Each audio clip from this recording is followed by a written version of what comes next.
एक भक्त सदैव ये जानकर विश्राम करे कि कोई है जो सदैव उसका ध्यान रखता है।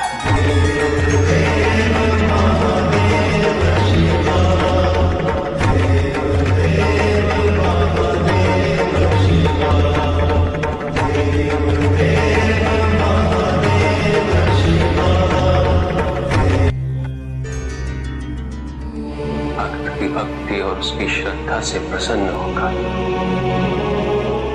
उसके आराध्य उसे दर्शन अवश्य देते, किंतु कब, किस रूप में और किस परिस्थिति में,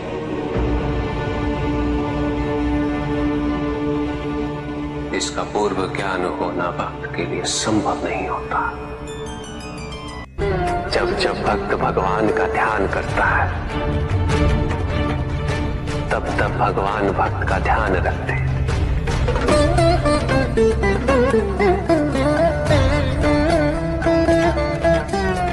किंतु जिस क्षण भक्त भगवान का ध्यान नहीं करता तब भी भगवान भक्त का ध्यान रखते हैं। इसलिए तुम्हारा ये कथन उचित है नंदी, मैं व्यस्त हूं और मैं चिरंतन काल से लेकर चिरकाल तक व्यस्त रहूंगा। प्रत्येक क्षण प्रत्येक भक्त का ध्यान रखते हैं।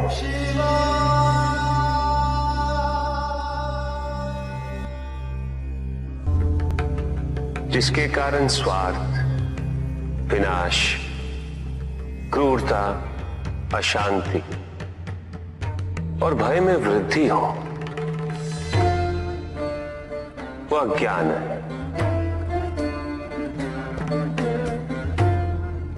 किंतु जो व्यक्ति को उदार, निर्भीक, सहनशील और विनम्र बनाए, वही ज्ञान है।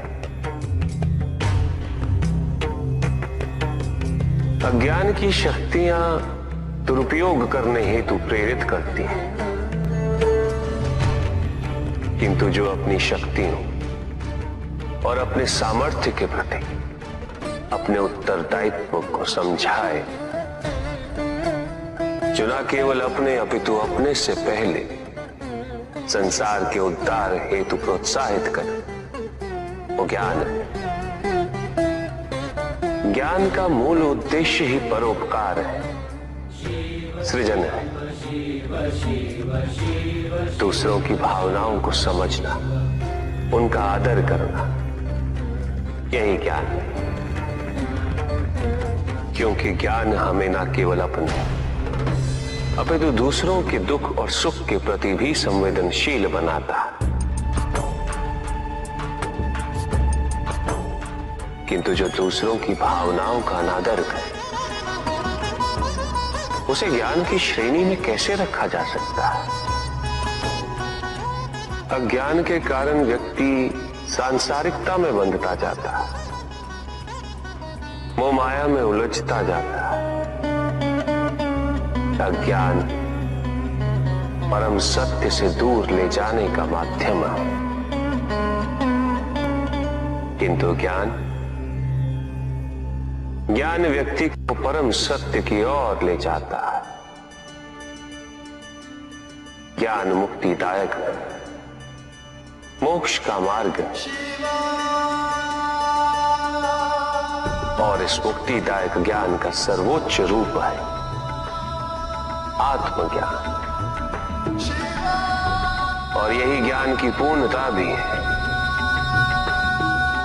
कि व्यक्ति अपने को समर्पित कर दे, छोड़ दे अहंकार को, तो ब्रह्म की इच्छा ही पूर्ण होती है और अभी भी वही फलित हो रही है। ऐसा नहीं है कि हम उससे भिन्न फलित करा लेंगे, लेकिन व्यक्ति भिन्न फलित कराने में लड़ेंगे, टूटेंगे, नष्ट हो। कुछ भी सुनने और समझने के लिए मन का मौन रहना आवश्यक है। किंतु मन मौन रहना नहीं जानता। वो तो निरंतर कुछ ना कुछ कहता रहता। प्रतिपल शब्दों का आक्रमण चलता रहता है मन पर, और यही आक्रमण है जिसके कारण व्यक्ति कभी भी शब्दों के परे नहीं जा पाता। जहां जीवन की सत्यता का बोध उसकी प्रतीक्षा कर रहा होता। कभी भी किसी व्यक्ति का विवेक, उसके संस्कार, निर्भीकता तथा उसके आचरण की परिपक्वता को परखना हो तो उसे शक्तियों से सुसज्जित करता हूं, पदाधिकार सौंपता हूं, परिणाम स्पष्ट हो जाएगा। प्रभु, यदि आप स्वयं यहाँ कैलाश में उपस्थित हैं, तो प्रतिदिन का संध्या काल पूजन आपके समक्ष क्यों नहीं होता है? पूजित का साक्षात सामने होना मन को भटकने नहीं देता।